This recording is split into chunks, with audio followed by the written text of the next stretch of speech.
If your outlet is not compatible with your plug type, like when you need a USB outlet but have a regular one, it's super important to swap it out the right way to avoid any headaches or hazards.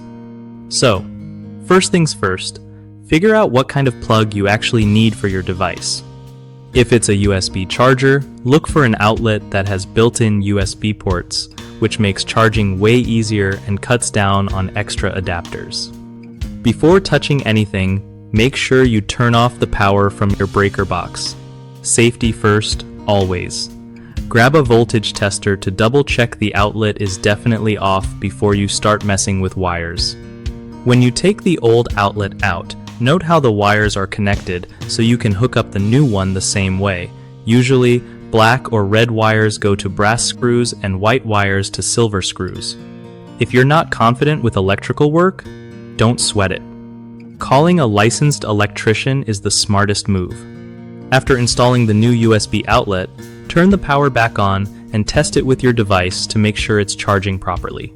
Doing this swap not only makes your space more convenient, but can also add value if you're thinking about selling your place down the line. One of the biggest mistakes people make with outlet replacements is skipping the power shutdown, which can lead to serious shocks or even fires. Always cut the power first. Another common issue is mixing up the wires.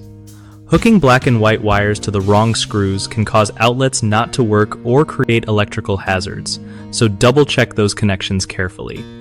Lastly, trying to install a USB outlet without checking if your home's wiring supports, it can cause problems like blown fuses or weak charging.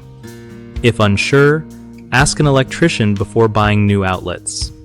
BigHomeProjects.com is awesome for homeowners needing trusted local contractors who know their stuff about electrical work and other home improvements. Contractors can also use it to find steady work with people looking for reliable pros nearby.